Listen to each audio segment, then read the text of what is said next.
there's nothing that clearly indicates anything about Confederate veterans. It doesn't? There's no anything like that there? No. American Legion? Veterans of foreign wars. It's all very, very generic. Yes, in memory of all veterans, okay. Yes. That was pretty much Air Force, Marines, Coast Guard, and those two other symbols. I'm not sure what those are there. Okay.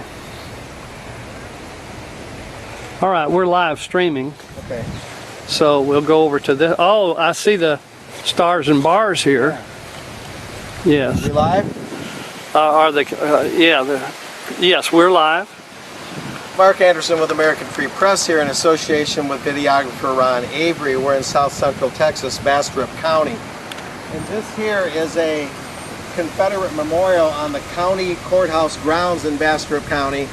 And this memorial is being challenged by the Elgin NAACP. And they want this tall memorial. Show that, Ron. Yes. We must be talking about, a good 25 feet tall, approximately. Yes. They want it taken off the courthouse grounds, the Stars and Bars Memorial, and put in a museum somewhere. Now, putting something this tall in a museum shows an obvious lack of foresight, let alone the merit or demerits of such an argument that it should be removed at all. At any rate, we're getting a little closer here. We're going to show what it says. It says, "Tell it as you may, it never can be retold. It can never be told. Sing it as you will, it never can be unsung.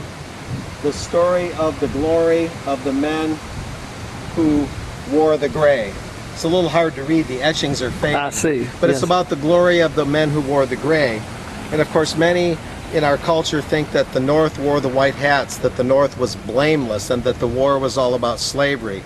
But many, like Old Childress or the First Freedom newspaper, they call it the War of Northern Aggression. We remember the destruction of Charleston, South Carolina by Union General Sherman's forces. We remember the destruction of Atlanta by General Sherman's forces, the Union forces. The North did not always wear the white hats, and it was a war about many things. Economics, tariffs against Southern products that were being shipped from Europe to the South because the North was exercising monopolies over those commodities. So slavery was put in later to give a emotional battle cry to get the Northern people to support the war on the South. Otherwise, they wouldn't have supported it. These are a lot of historical facts or things to look into that are rarely, if ever, brought out. And so we really have to wonder if the NAACP's effort to remove this proud memorial, agree with it or not, from these county grounds, whether that's a good idea. We sometimes let our opinions get in our way of just preserving history objectively and letting the chips fall where they may. So we'll be keeping an eye on this issue, but this is something that's been cooking here lately in late July 2015, and we'll be back with more updates. I'm Mark Anderson with American Free Press. Can I ask a question, Mark? Sure. It looks like it says here that this is in memory of the Confederate soldiers in Bastrop County, Texas. That's correct. It's got the local angle, although Texas had a very big role in the Confederacy that people don't realize, such as John Ireland, who's honored in Seguin, Texas, and he fought Federals, as they call them, Federal troops along the coast in Texas, along the Gulf Coast. Yes. Another thing that I don't, one thing that's being left out of all this, Mark, is the fact that during Reconstruction in the South, the blacks were allowed to run free and ransack the South, being protected by Union troops.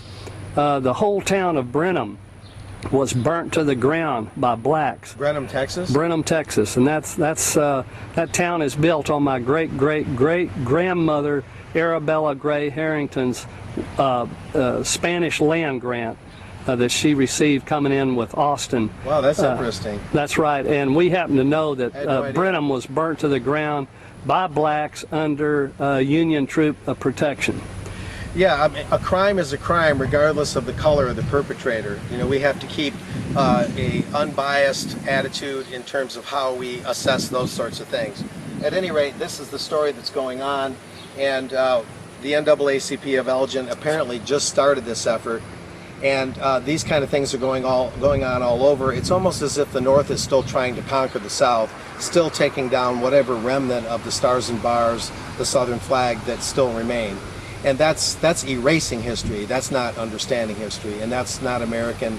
And that's something that we in the free press, the alternative press, need to bring out and think about. Another question that you raised just by saying that is Jade Helm. I mean, they've colored Texas red as hostile, and now everybody's wanting to take down the Confederate flags, even in the historical sense. And you see, in Seguin, we put up 6 flags around the courthouse fountain in the courtyard because Texas has been under 6 flags. Does that mean now that we can allow the French flag to fly and the Mexican flag to fly and the United States flag to fly and the Republic of Texas flag to fly, right, but we cannot have the Confederate flag to fly? I think this is a distortion of history. I think it's a dangerous thing to get into. It is. It's a distortion. They're trying to take a piece of history and erase it. That's not how you learn from history. Whether you like what happened in the past, whether you liked what the South stood for, is immaterial. You can't just take what you don't like and pretend it never happened. That's not understanding history. That's erasing it. That's straight out of George Orwell's 1984. And so this is not the way to go. We've got to learn to keep our opinions in perspective and allow a full and proper understanding of history to go forth, regardless of what we may think of certain components of that history. So the Elgin effort by the NAACP is questionable because they're simply trying to put away what they don't like rather than deal with it, confront it, and learn from history objectively.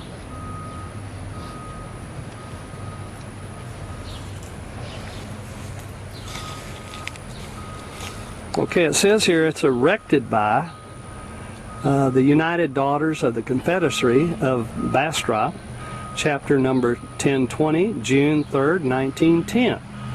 And my great-grandmother was a proud member of the Daughters of the Confederacy. My mother was as well. So I, for one, wouldn't be too hot about taking all this down. Lest we forget, I think that's a whole thing. I think for one thing too that it also says governments better watch how far they push the people, because there can be a backlash. Even if unsuccessful, it can be an unpleasant backlash.